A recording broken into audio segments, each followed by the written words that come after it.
요양원 복도 끝 불빛이 깜빡였다.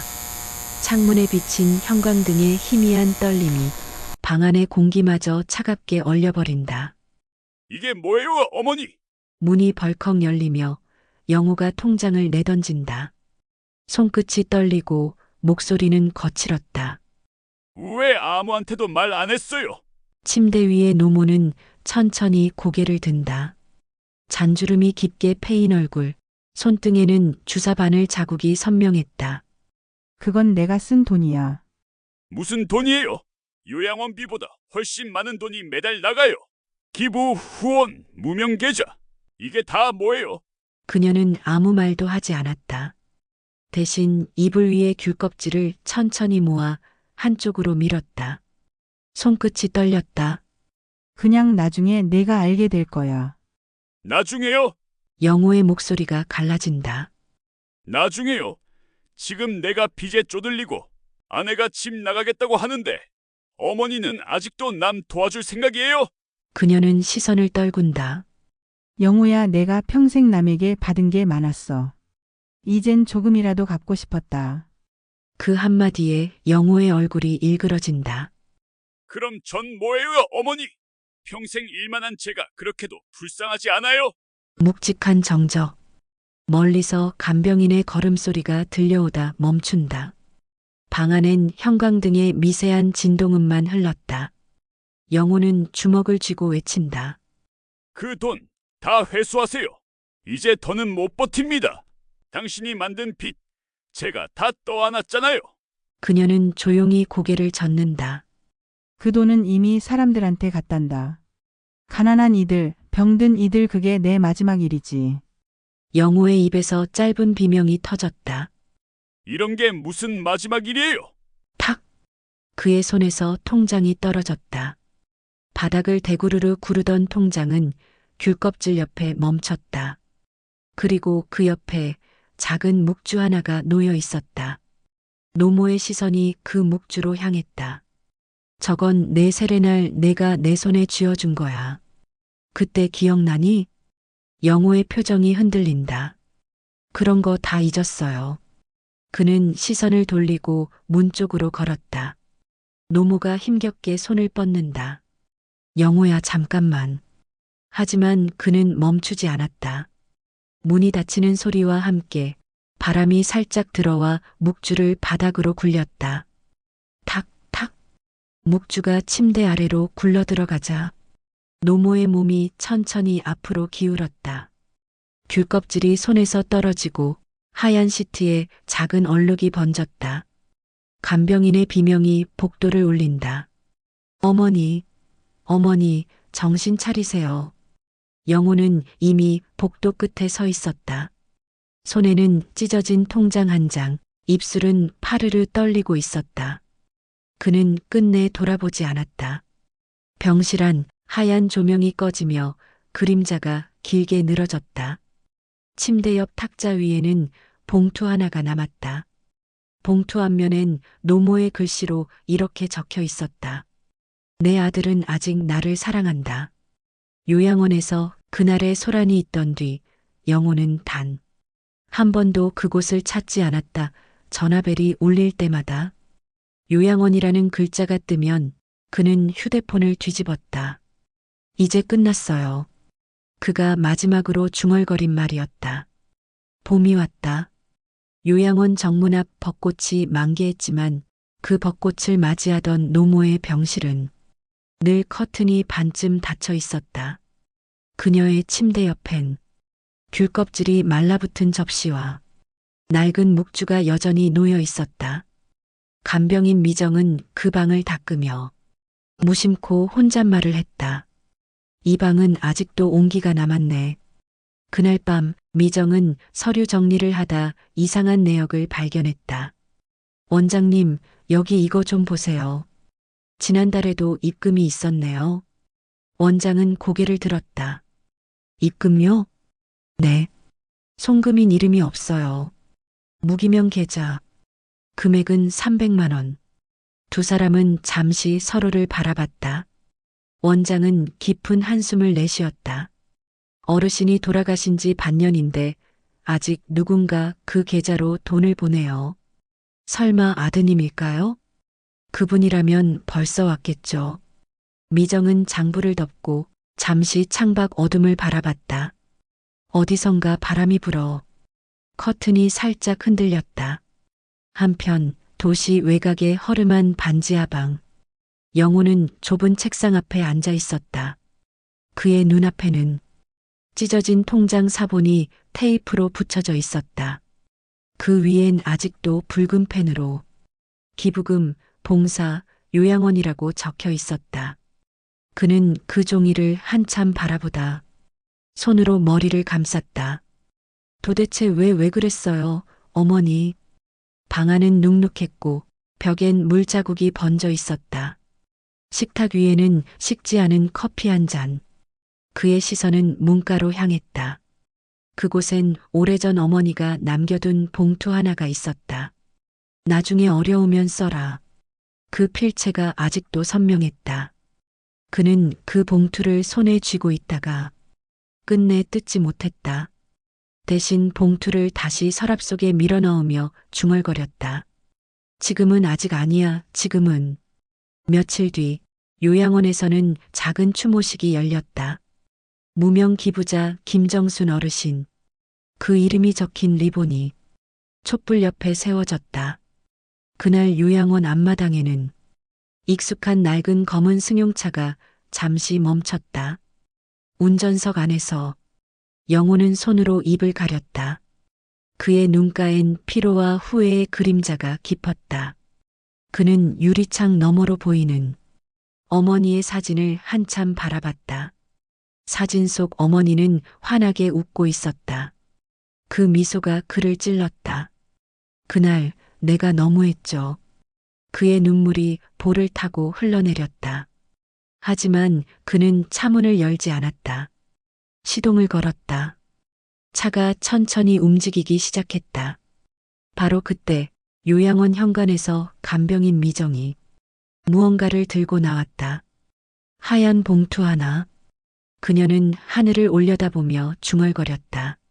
아드님, 아직도 오지 않으셨네요. 바람이 불었다.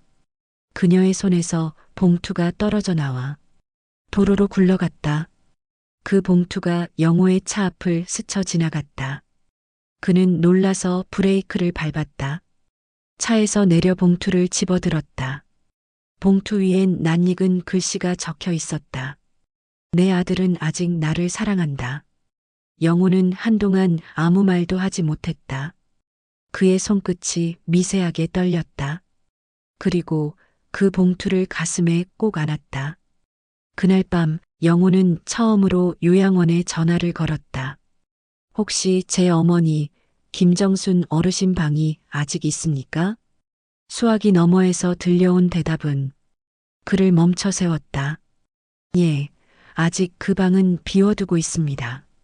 그는 깊게 숨을 들이켰다. 내일 갈게요.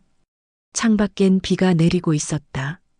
빗방울이 창문을 타고 흘러내리며 가로등 불빛을 흔들었다. 탁자 위엔 하얀 봉투 하나 그리고 오래된 묵주가 놓여 있었다.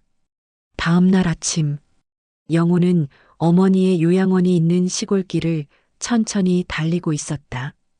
햇살은 맑았지만 창문 너머로 스치는 공기가 유난히 차가웠다. 그의 옆자리엔 어제 주운 하얀 봉투가 놓여 있었다. 내 아들은 아직 나를 사랑한다. 글씨를 볼 때마다 손끝이 떨렸다. 그는 요양원 입구 앞에서 한참 동안 차에서 내리지 못했다. 정문 옆에 벚꽃나무는 이미 잎이 거의 떨어져 있었고 대신 초록빛이 다시 싹트고 있었다. 시간은 흘렀지만 공기 속엔 아직 어머니의 냄새가 남아 있었다. 문을 열고 들어가자 오랜만에 보는 간병인 미정이 놀란 얼굴로 다가왔다. 나오셨어요. 영호는 고개를 숙였다. 예, 늦었네요. 괜찮아요. 어머님이 기다리셨을 거예요. 그녀는 잠시 망설이다가 작게 봉투를 내밀었다. 어머님 방에 남겨둔 거예요. 정리하려다 뭔가 이상해서 그대로 두었어요. 그는 조심스레 봉투를 받았다. 봉투 안에는 낡은 수첩 한 권과 얇은 편지 여러 장이 들어 있었다. 그리고 그 아래엔 무명 기부자 명단이라는 서류 한 장이 있었다. 그는 어머니의 방으로 들어갔다. 햇살이 비스듬히 비추는 작은 창, 침대 옆엔 아직도 귤껍질 냄새가 FAINT하게 남아 있었다. 그는 무릎을 꿇고 수첩을 펼쳤다. 첫 장에는 단정한 어머니의 글씨로 이렇게 적혀 있었다. 내가 가진 건 많지 않다. 하지만 영호가 알면 부담이 될까봐 그 아이 이름으로 조금씩 나누기로 했다. 그의 눈이 흔들렸다. 영호가 알면 부담이 될까봐? 다음 장을 넘기자 작은 영수증들이 붙어 있었다. 고아원, 후원금 20만 원, 노숙인 쉼터, 익명 기부 50만 원, 요양원 재건 기금 200만 원. 거의 매달 일정하게 기록된 금액들이었다. 하지만 그중 한 장의 메모가 눈에 띄었다. 후원금 일부, 요양원 직원 협조 필요. 그 순간 영호의 표정이 굳었다. 직원 협조? 그는 수첩을 덮고 자리에서 일어났다. 그리고 복도 끝 원장실로 향했다. 원장은 여전히 온화한 얼굴로 그를 맞았다. 오랜만이네요, 김영호 씨. 어머님이 많이 그리워하셨죠. 영호는 곧장 묻는다. 원장님, 이거 어머니 수첩에서 나왔습니다. 아, 그건. 원장은 잠시 말을 흐렸다. 어머님이 저희 시설 기부를 많이 도와주셨거든요. 기부요? 제 어머니가? 예. 재단 이름으로 한 게 아니라 익명으로. 시설 개보수도 의료기기 구입도 대부분 그분의 손길이었죠. 영호는 믿기지 않는다는 듯 웃었다. 그런데 왜 제게 한마디도 안 하셨죠? 그 돈이면 제 사업도 살릴 수 있었어요. 원장은 조용히 고개를 숙였다. 그분은 늘 그러셨어요. 내 아들은 혼자서도 일어설 수 있는 사람이다라고. 그 말이 영호의 가슴을 찔렀다. 그는 잠시 침묵했다가 낮게 물었다. 그럼 어머니의 통장에 남은 돈은요? 그건. 원장의 눈빛이 흔들렸다. 정확히 말씀드리기 어렵습니다. 기부 계좌가 여러 개였고 일부는 이미 폐쇄됐습니다. 폐쇄요? 영호의 목소리가 커졌다. 누가요? 누가 관리했습니까? 그때 복도 끝에서 미정이 다가왔다. 그건 제가 알아요. 요양원 휴게실로 자리를 옮겼다. 미정은 오래된 파일을 꺼냈다. 어머님은 몇몇 직원들 통해 직접 기부를 진행하셨어요. 하지만 작년부터 이상한 일이 생겼죠. 이상한 일? 기부금 일부가 사라졌어요. 영수증은 있는데 돈이 실제로 도착하지 않은 겁니다. 영호의 손이 떨렸다. 그 말은 누군가 어머니의 이름을 이용했다는 거네요. 미정은 조용히 고개를 끄덕였다. 그래서 저희가 알아보려 했는데 그 직원을 곧바로 그만두게 됐어요. 원장님도 그때 너무 힘들어 하셨고요. 영호의 눈이 차가워졌다. 그 직원, 지금 어디 있습니까? 미정이 작게 대답했다. 회계 담당이었던 조 부장님이에요. 지금은 연락이 안 돼요. 잠시 정적이 흘렀다. 영호는 어머니의 수첩을 다시 들여다보았다. 마지막 장엔 짧은 문장이 남겨져 있었다. 세상엔 나쁜 사람도 많지만 내가 믿은 사람은 끝까지 믿는다. 그는 그 문장을 읽으며 손을 덜덜 떨었다. 끝까지 믿는다. 그날 밤 요양원 밖 가로등 밑에서 영호는 담배를 피웠다. 눈앞에서 연기가 피어올랐다 사라졌다. 멀리서 종소리가 들려왔다. 그는 깊은 한숨을 내쉬며 중얼거렸다. 이제 누가 어머니를 이용했는지 내가 꼭 밝힐 겁니다. 그의 시선이 요양원 건물 2층, 불이 꺼지지 않은 회계실 창문으로 향했다. 요양원의 공기가 이상했다. 창문으로 들어오는 햇살이 맑았지만 어딘가 눅눅하고 무겁게 내려앉은 냄새가 났다. 영호는 어머니의 수첩을 들고 회계실 문 앞에 섰다. 안에서는 타자기 소리처럼 빠르게 두드리는 키보드 소리가 들렸다. 그는 문을 두드리지도 않고 손잡이를 돌렸다. 방 안엔 중년 남자 한 명이 앉아 있었다. 요양원 재정 담당 조 부장이었다. 영호가 들어서자 그 남자는 놀란 눈으로 고개를 들었다. 김영호 씨 오랜만입니다. 무슨 일이신지요? 어머니 통장건으로 왔습니다. 영호의 목소리는 낮고 단단했다. 조 부장은 애써 미소를 지었다. 아, 그 일은 이미 정리됐습니다. 기부금 관련 자료는 전부 본원재단으로 이관됐어요. 이관? 영호가 한 걸음 다가섰다. 그럼 내 어머니가 모은 돈은 어디로 간 겁니까? 글쎄요, 저는 회계 담당일 뿐이라 결정권은 위에서 내렸죠. 그 말투엔 미묘한 냉소가 섞여 있었다. 영호의 눈빛이 차갑게 식었다. 위라면 누구입니까? 조 부장은 어깨를 으쓱했다. 원장님이죠. 어머님 기부금 중 일부를 운영기금으로 돌렸어요. 요양원도 사람 사는 곳이니 돈이 필요하죠. 순간 영호의 주먹이 떨렸다. 운영기금이라니 그건 제 어머니가. 조 부장은 말끝을 자르듯 웃었다. 그분도 알고 계셨습니다. 기부는 기부지만 결국 좋은 데 쓰이면 그만 아니겠어요? 그 웃음은 모욕이었다. 그는 천천히 자리에서 일어나 조 부장의 책상을 내려다봤다. 좋은데요? 어머니 이름으로 누가 얼마나 빼돌렸는지 내가 직접 알아볼 겁니다. 조 부장은 더 이상 웃지 않았다. 대신 냉랭하게 말했다. 그런 말 함부로 하지 마세요. 고인에 대한 명예훼손이 될 수도 있으니까. 그 말은 마치 칼날 같았다. 영호의 얼굴이 굳었다. 그는 회계실 문을 힘껏 밀치고 나왔다.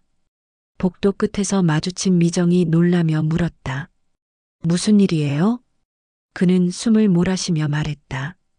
어머니의 돈 그놈들이 일부를 빼돌렸어요. 미정의 얼굴이 굳었다. 그럴 리가요. 원장님이 그런 분이 아닌데. 그게 문제예요. 겉으론 다 착한 얼굴을 하고 있잖아요. 그날 오후 원장은 영호를 원장실로 불렀다. 방 안 공기는 눅눅하고 책상 위엔 커피 향 대신 서류 냄새가 진하게 퍼져 있었다. 영호 씨, 조 부장과 얘기하셨죠? 예. 그런데 이상한 점이 많습니다. 무슨 말씀을 하시는지 모르겠네요. 어머니 기부금 일부가 재단으로 갔다면서요. 그럼 회계 내역을 보여주세요. 원장은 잠시 침묵했다.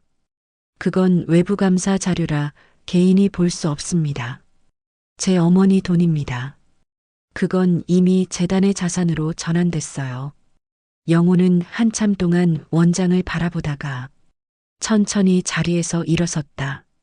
그럼 그 재단 내가 직접 찾아가 보겠습니다.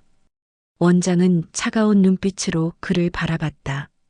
김영호 씨, 그만하시는 게 좋을 겁니다. 괜한 일로 어머님의 명예를 더럽히지 마세요. 그 말에 영호는 웃음이 났다. 명예요? 당신들이 그 명예를 짓밟았잖아요. 그가 문을 나서려는 순간 원장의 목소리가 뒤에서 날카롭게 꽂혔다. 당신 어머니 마지막 순간까지 믿는다고 하셨습니다. 그 믿음을 당신이 깨지 마세요. 그 말에 영호의 발걸음이 멈췄다. 그는 뒤돌아보지 않았다. 다만 손을 꽉 쥐었다. 복도를 걸으며 그는 속으로 되뇌었다. 믿는다, 그 말이 왜 이토록 아프지. 그날 밤 요양원 뒤편 창고. 조 부장은 낡은 금고를 열었다. 안에는 여러 권의 통장과 수십 장의 영수증이 들어 있었다. 그중 한 통장에는 김정순 재단 협력금 계좌라는 글자가 또렷했다. 조 부장은 서류를 정리하다 말고 중얼거렸다. 결국 알아버렸네, 그 아들놈. 그때 뒤쪽 문이 열렸다. 누군가의 그림자가 창고 안으로 스며들었다. 조 부장이 놀라서 고개를 들었다. 누구요? 어둠 속에서 들려온 목소리. 그거 어머니 이름으로 만든 계좌죠? 그의 목소리는 낮고 차가웠다. 조 부장의 얼굴이 하얗게 질렸다. 김영우 씨, 이건 오해예요. 오해요?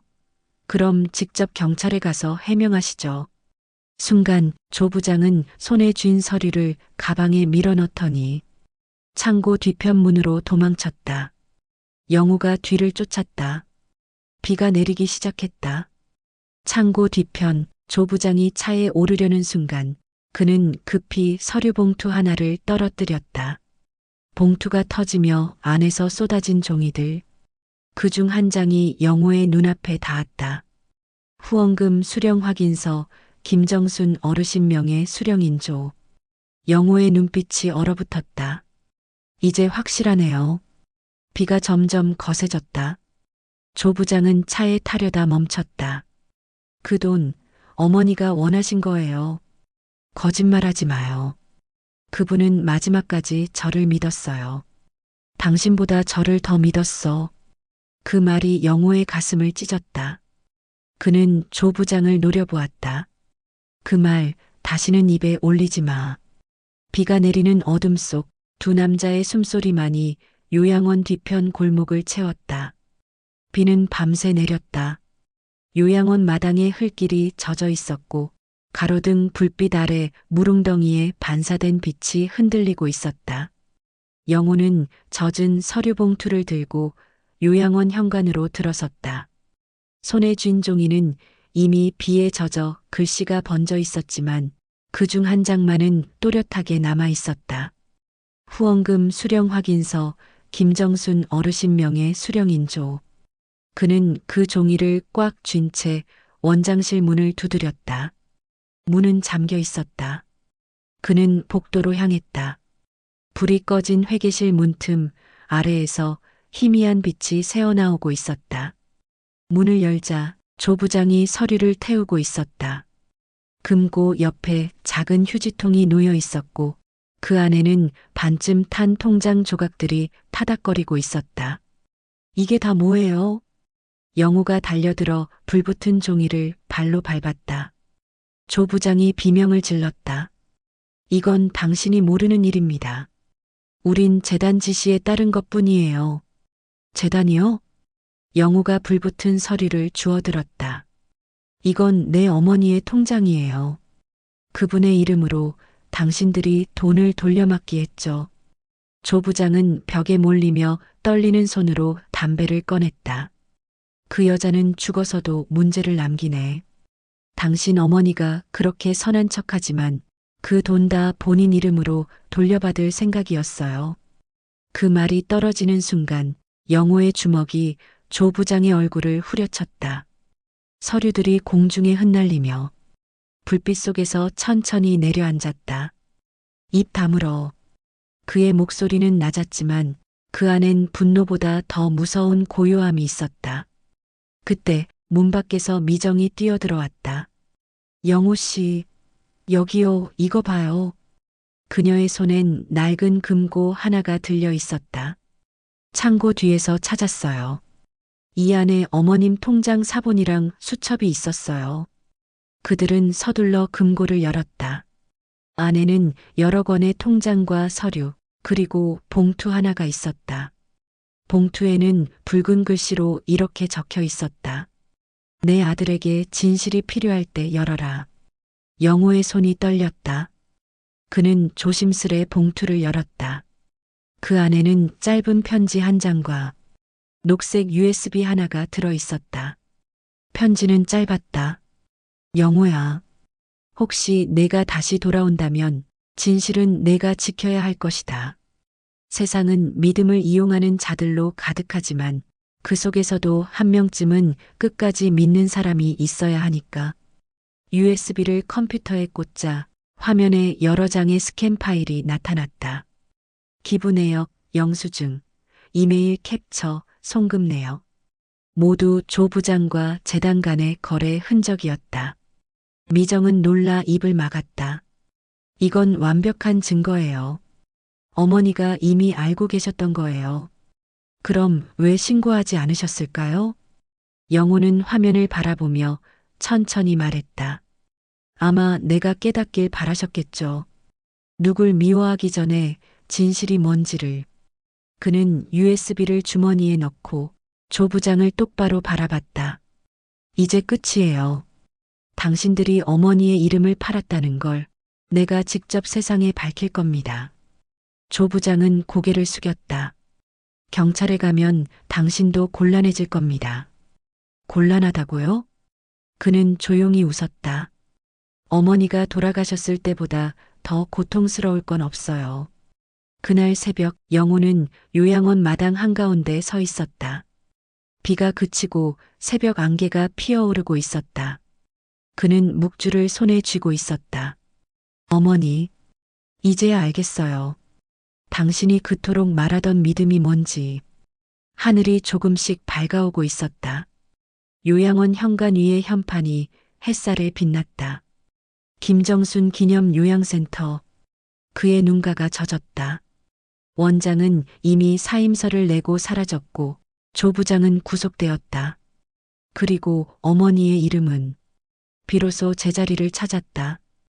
이튿날 새벽 영호는 요양원 근처의 작은 여관방에 앉아 있었다. 탁자 위엔 USB, 통장 사본, 어머니의 묵주, 그리고 그가 새로 인쇄해온 고발서 초안이 놓여 있었다. 이걸 세상에 내놓으면 끝이다. 그는 스스로에게 중얼거렸다. 어머니의 이름이 더럽혀질 수도 있어. 하지만 그 이름이 이용당하는 건 더 참을 수 없어. 창문을 열자 안개 낀 새벽 공기가 방 안으로 밀려들었다. 그는 담요에 묻은 먼지를 털며 오랜만에 어머니의 목소리를 떠올렸다. 영호야, 잘못한 사람을 미워하기보다 잘못된 마음을 먼저 바로잡아야 한다. 그 목소리가 귓가에 아련히 스쳤다. 그는 한 손으로 얼굴을 감쌌다. 그 잘못된 마음이 나였던 건가요, 어머니? 며칠 후 그는 요양원 뒤편 낡은 벤치에 앉아 있었다. 미정이 따뜻한 커피 2잔을 들고 다가왔다. 오늘도 밤새 안 주무셨죠? 잠이 안 오네요. 이제 이걸 어떻게 해야 할지 모르겠어요. 당신 어머님 마지막 날 저한테 이런 말을 하셨어요. 무슨 말씀이요? 그 애가 나를 미워해도 괜찮아요. 그 미움이 언젠가 사랑이 될 테니까. 그 말에 영호의 시선이 흔들렸다. 그날 이후 당신 어머님 방을 아무도 정리 못했어요. 아직도 그분 냄새가 남아있거든요. 영호는 커피를 내려놓고 묵주를 손에 쥐었다. 그의 손끝이 미세하게 떨렸다. 어머니는 항상 믿었어요. 끝까지 믿었죠. 그게 결국 이런 결과를 낳았는데도 미정은 조용히 말했다. 믿음이 사람을 다치게 하는 건 아니에요. 그걸 이용하는 사람들이 다치게 하는 거죠. 그 말에 영호는 고개를 숙였다. 그리고 짧게 웃었다. 그럼 난 아직도 어머니를 믿을 자격이 있을까요? 그걸 증명하려고 여기까지 온 거잖아요. 그날 밤 영호는 고발장을 프린트해 테이블 위에 올려놓았다. 그는 한 줄 한 줄 다시 읽었다. 글씨마다 어머니의 이름이 적혀 있었다. 김정순. 그 이름을 볼 때마다 가슴이 쿡쿡 쑤셨다. 이름을 되찾으려는 싸움이 그분의 이름을 또다시 상처낼지도 몰라. 그는 프린트를 천천히 찢었다. 조각난 종이들이 바닥에 흩어졌다. 하지만 그 손이 멈추지 않았다. 아니, 이건 내 복수가 아니라 그분의 명예를 되찾는 일이다. 그는 찢어진 종이를 모아 봉투에 넣었다. 김정순 진실 보고서. 그 제목을 또박또박 적었다. 새벽 3시. 그는 노트북을 켜고 USB를 꽂았다. 화면엔 수백 개의 파일이 뜨고 메일 창을 열자 수신인 칸에 손이 멈췄다. 경찰청, 재단감사위원회, 언론사. 그는 한참을 고민하다가 마지막에 이렇게 적었다. 투 미정. 그리고 제목을 입력했다. 진실을 당신이 세상에 전해주세요. 보내기 버튼을 누르려는 순간 화면 위에 반사된 자신의 얼굴이 보였다. 그의 눈가엔 눈물이 번지고 있었다. 손가락이 멈췄다. 어머니, 이게 정말 당신이 원한 방법이었나요? 그는 다시 묵주를 들었다. 작게 기도했다. 이제 제 안의 분노를 걷어가 주세요. 진실이 누굴 다치게 하지 않게 해주세요. 눈을 떴을 때 메일은 아직 전송되지 않은 상태였다. 그는 천천히 마우스를 내려놓았다. 아직 아니야. 먼저 어머니 무덤에 가서 묻자. 이튿날 아침, 요양원 뒷산에 있는 작은 봉분 앞. 그는 무릎을 꿇었다. 바람이 불자 묵주가 흔들렸다.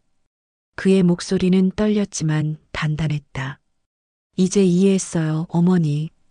당신이 원했던 건 복수가 아니라 진실을 통해 세상을 조금이라도 바꾸는 거였죠. 그는 봉투를 꺼내 묘비 앞에 올려놓았다. 그 위에 귤껍질 하나를 살짝 올렸다. 그건 어머니가 늘 좋아하던 과일이었다. 이건 어머니 몫이에요. 이제 제가 나설게요.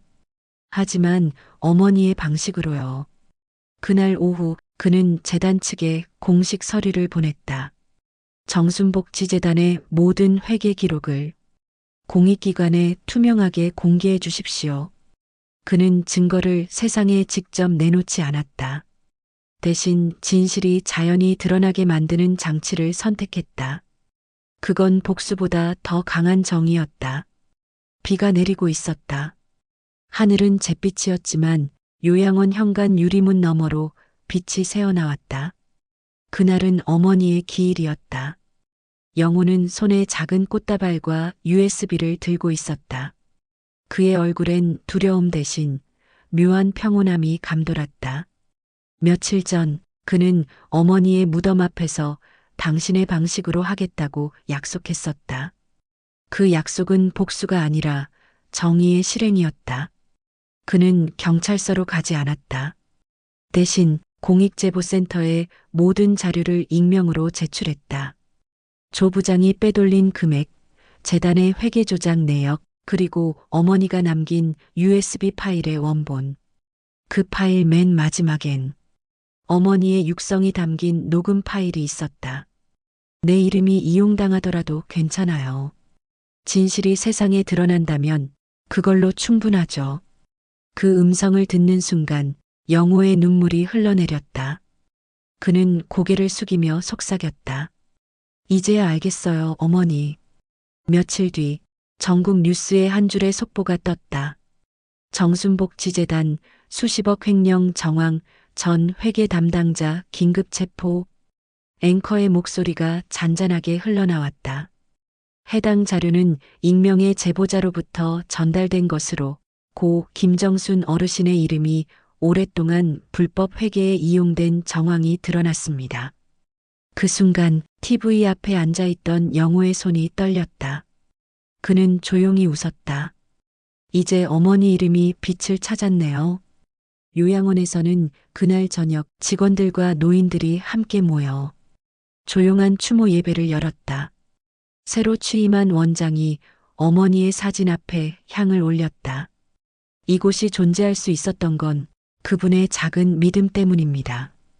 이제 우리는 그 믿음을 진실로 이어가겠습니다. 촛불들이 하나둘 켜졌다.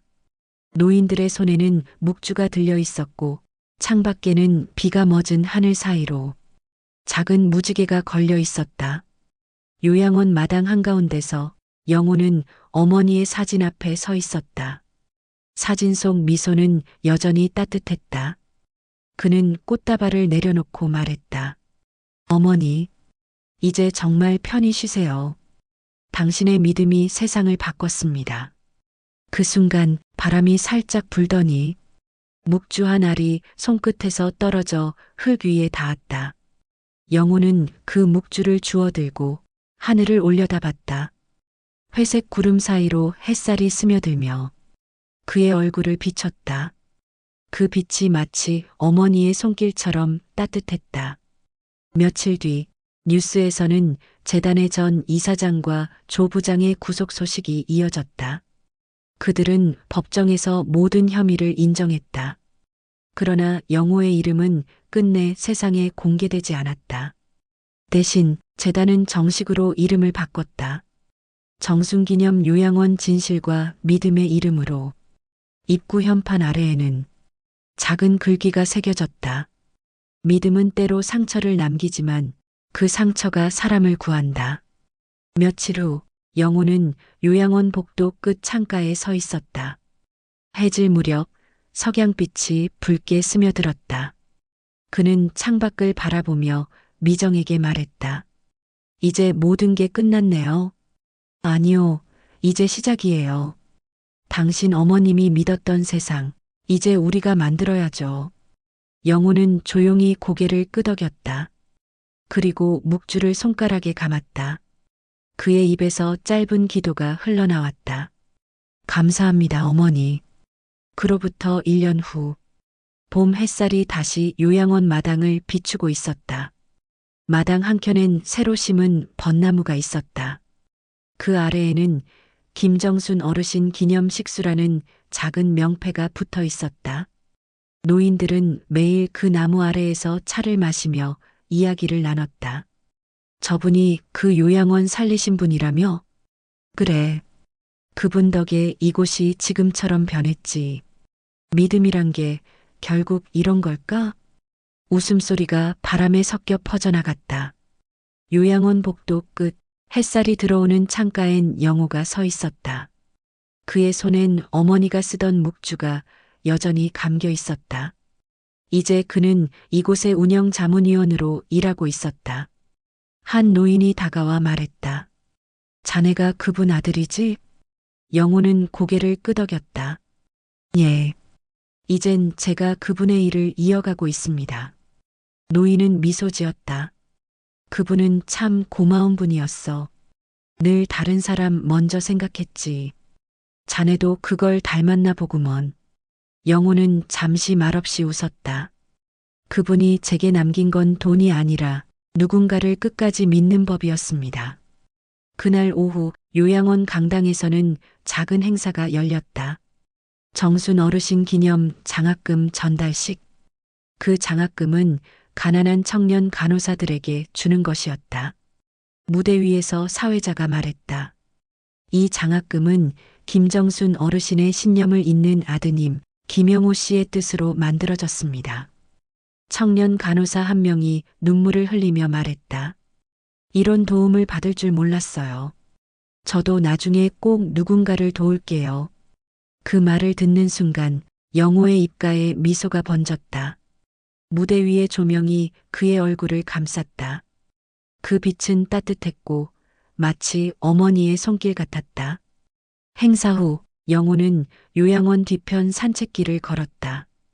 벚꽃잎이 흩날리고 하늘은 한없이 맑았다. 그는 스마트폰을 꺼내 어머니의 묘비 사진을 바라보았다. 그리고 작은 목소리로 말했다. 어머니, 이제 당신이 남긴 믿음이 다른 사람들 마음속에서 자라나고 있습니다. 그는 묵주를 하늘을 향해 들어 올렸다. 햇살이 그 사이로 부서졌다. 그 빛이 눈부시게 반짝였다. 잠시 후 미정이 뒤에서 걸어왔다. 오늘도 그곳 다녀오셨어요? 예. 어머니랑 약속을 지켜야 하니까요. 이젠 좀 편해지셨죠? 그는 고개를 끄덕였다. 예. 이젠 미움도 후회도 없어요. 그냥 감사할 뿐이에요. 두 사람은 벚나무 아래 벤치에 앉았다.